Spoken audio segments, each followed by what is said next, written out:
j'étais là 22 000 km. Ah ouais.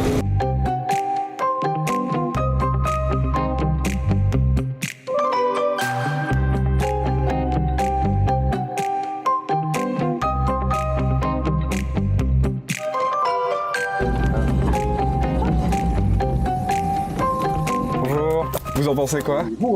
Il s'appelle la Bestiole, c'est bridé à 45 km/h. Il y a à peu près 80 km d'autonomie, donc à 2 adultes ou un adulte et 2 enfants avec le coffre. On a été en Vendée, Clermont-Ferrand, tout ça, enfin 22 000 km avec ça. C'est vous avez fabriqué, non?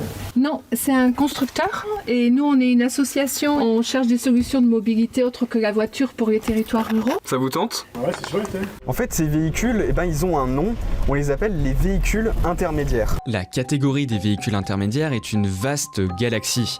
On y trouve tout ce qui se situe entre le vélo classique et la voiture. Il y a 2 conditions, le véhicule ne doit pas peser plus de 600 kg et ne doit pas dépasser les 45 km/h. On a d'un côté tout ce qui est équipé de pédales avec ou sans assistance électrique, les speedelecs, les vélos cargo, les vélos pliants, les vélos mobiles ou les vélos voitures. Et de l'autre côté, on a les véhicules sans pédales comme les micro-voitures, les voiturettes, les 2, 3 et même 4 roues motorisées avec habitacle.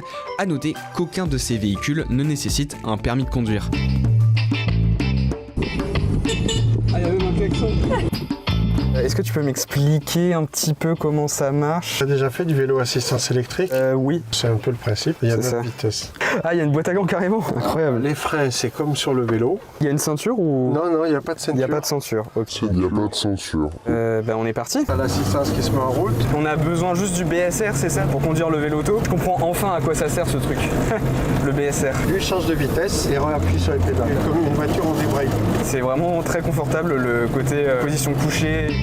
J'étais très conscient que déplacer 1,5 tonne de voiture pour déplacer 80 kg, c'était une grande aberration écologique. Et j'ai fini par installer un kit électrique sur mon vélo. On m'a opposé essentiellement 4 arguments. L'argument de la sécurité, 2 roues, c'est pas sécure par rapport à la dangerosité des voitures. L'argument du comment on fait, quand il pleut, quand il fait froid. Et puis aussi l'argument... oui, mais moi, j'ai pas le temps. Et je suis arrivé à l'évidence qu'il y a un chaînon manquant entre la voiture qui pèse 1,5 tonne et le vélo assistance électrique qui pèse 25 kg. Là, on est à combien, là? On est à 37, 36.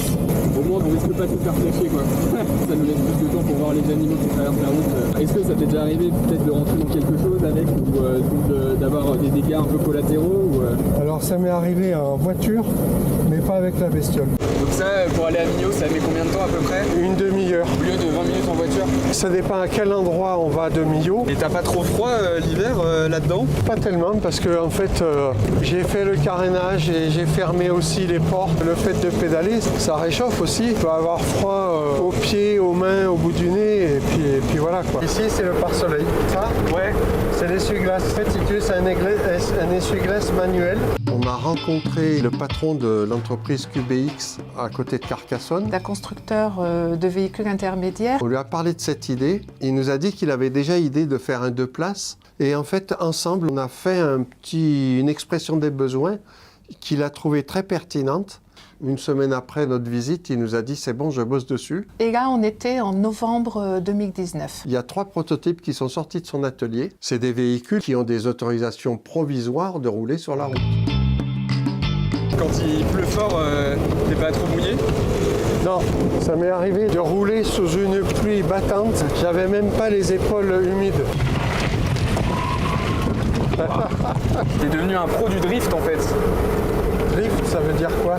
Ça veut dire dérapage. Nous, ça fait 2 ans qu'on l'a maintenant. Grosso modo, on fait 10 000 km par an avec quoi. Pour recharger, faire une recharge complète, il faut compter entre 2 et 3 heures. Et ça suffit pour faire un aller-retour à Millau. 100 km avec la bestiole, on consomme à peu près 50 centimes d'euros d'électricité. Dans les territoires ruraux, il n'y a pas de transport en commun ou très peu. C'est vrai qu'en ce qui concerne le village où habitent Michel et Hélène, il n'existe aucun transport en commun pour relier Millau, la ville la plus proche, hormis un bus scolaire. On a des distances très longues, des dénivelés importants et pas de solution pour se déplacer, autre que peut-être le bon gré des voisins qui de temps en temps peuvent dire « allez, je t'embarque, je t'amène chez le médecin » ou etc. Avoir que la voiture, c'est pas un choix. c'est une contrainte. Et c'est une contrainte qui pèse lourd dans le budget des ménages ruraux aussi. Le premier mois où j'ai utilisé la bestiole, je me suis rendu compte que j'avais économisé 200 € de gasoil. Et quand j'ai réalisé ça, j'ai fait un arrêt sur image en me disant « c'est incroyable, je n'en croyais pas à mes yeux, etc. » Tu sais, je te vois t'appuyer là. Ah oui, pardon. La porte, elle est fragile. C'est pas un salon roulant comme la plupart des voitures d'aujourd'hui. Hein. Alors justement, pour comparer avec une voiture, la batterie de la bestiole de Michel et Hélène fait 2 kWh contre 50 pour une voiture électrique comme la Renault Zoé. C'est sûr qu'on a dû dire que c'était un peu farfelu. Bon, ça pourra pas remplacer la voiture. La distance, la capacité de transport et tout ça. Mais bon, pour les petits trajets, c'est l'idéal. Grâce à des subventions, l'association de Michel et Hélène met à disposition des véhicules intermédiaires aux habitants de Millau pour 20 € par semaine. Du coup, il y a du monde en IVD là, j'ai vu. La bestiole, c'est donc un prototype qui a été confié à l'association IVD pour expérimenter. Et le constructeur nous a dit, faites un usage maximal de ce prototype pour que je puisse voir ce qui va pas, les points de fragilité, etc. Et grâce à ce travail, on a aujourd'hui un véhicule comme le Sorean qui est vraiment finalisé et prêt à être industrialisé et commercialisé. Le Sorean sera en tout cas commercialisé vers 2025 aux alentours de 10 000 €. Ça c'est marrant, le design est stylé, même si j'ai parfois l'impression d'être dans une tente Quechua sur des roues. Et en plus il y a même la porte qui se ferme version Batmobile. Pour l'instant, elles sont très chères parce qu'elles sont fabriquées à l'unité.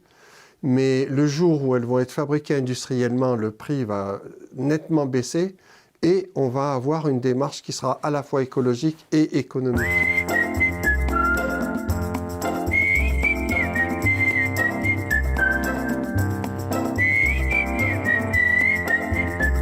C'est difficile, hein, tu vois, on peut pas. Hein. Oui. Bisous. Ah, bon, non.